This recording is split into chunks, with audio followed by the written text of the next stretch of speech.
Have you guys seen the thrilling movie Unbreakable starring Bruce Willis, which released in the year 2000 and got a lot of critical acclaim? I loved that movie and was always fascinated by the story of this guy played by Bruce Willis, who did not have any obvious superpowers like Superman or Spider-Man, but who would survive the worst of disasters and come out virtually unscathed. It left me wondering if there are indeed such guys in real life who would time and again go to the brink of death but miraculously end up cheating death.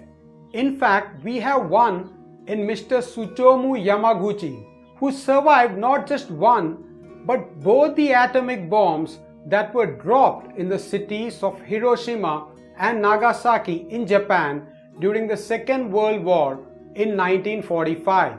Unfortunately, a total of 130,000 people were killed on day one of these bombings, and about 226,000 died in total within a few months due to the after effects. In this context, it is unbelievable to think that Yamaguchi was within a radius of 2 miles in both the bombings, but somehow managed to survive and went on to live a fairly healthy life for a further 65 years. Yamaguchi, a resident of Nagasaki, was on official duty in Hiroshima on the 6th of August 1945, working for Mitsubishi as a naval engineer. In fact, it was meant to be his last day of a 3-month official trip to Hiroshima, and he was eagerly waiting to get back with his wife and kid when disaster struck for the first time. In the morning, he was walking to the Mitsubishi shipyard when he heard a drone above and saw an American B-29 bomber drop a small object connected to a parachute. Soon, he saw the sky erupt in a blaze of light, which he described as the lightning of a huge magnesium flare. He barely managed to dive into a ditch nearby, but was thrown in the air and tossed into a potato field by the sheer impact of the shock wave caused by the bomb. His initial recollection was of fainting immediately and total darkness when he came to his senses. He was surrounded by torrents of falling ash and saw a mushroom cloud of fire rising over the Hiroshima skies. His face and forearms were badly burnt and both his eardrums had ruptured. But he could still walk around. Still in a daze, Yamaguchi walked back to what remained of the Mitsubishi shipyard and was surprised to find a couple of his co-workers had also survived the bombing. After surviving a restless night, they went to the train station in the morning of 7th August. The trains were somehow still operating. It was a sickening journey to the train station with nightmarish sights of flickering flames, destroyed buildings and corpses lying everywhere around.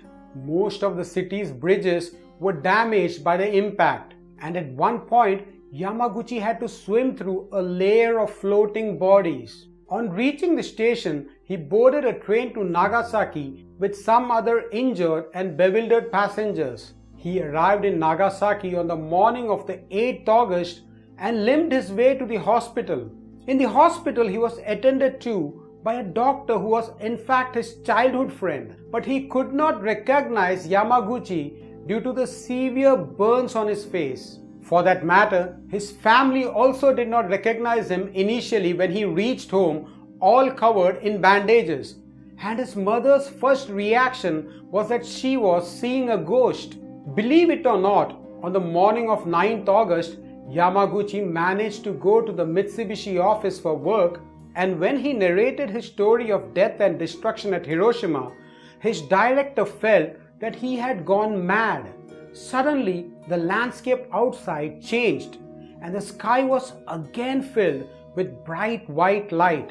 Yamaguchi immediately dropped to the ground seconds before the shock waves shattered the glass windows in the office and sent glass pieces and debris flying all over the place. In his own words, he felt that the mushroom cloud had followed him from Hiroshima. In fact, the bomb in Nagasaki was more powerful than the one that hit Hiroshima. However, the city's hilly landscape and reinforced stairwell softened the impact at Yamaguchi's office premises. For the second time in 3 days, Yamaguchi had the great misfortune of being within 2 miles of ground zero, but fortunate enough to survive this one as well.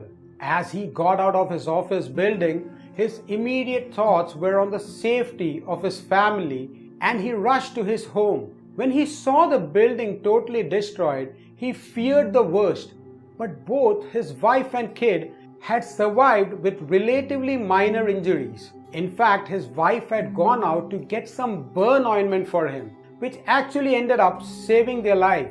She and her baby took refuge in a tunnel as soon as the explosion happened. The excessive exposure to radiation over the 3-day period took a heavy toll on Yamaguchi's health as his hair fell off, his arm wounds turned gangrenous, and he had continuous bouts of vomiting. On 15th August 1945, Japanese Emperor Hirohito announced Japan's surrender, which ended the war. Yamaguchi remembers not having any feelings at that point in time as he was struggling to deal with the after effects of the bombings and was unable to eat or drink anything. However, unlike many of his lesser fortunate countrymen, Yamaguchi slowly recovered and ended up leading a fairly normal life thereafter.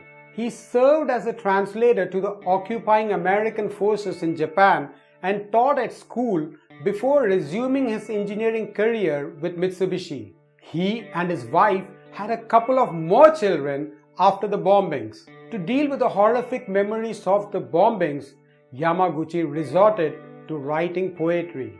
He avoided public discussions on his experiences until the year 2000, when he released a memoir and decided to be part of an anti-atomic weapons movement. He went to New York in 2006 and spoke about nuclear disarmament in the United Nations.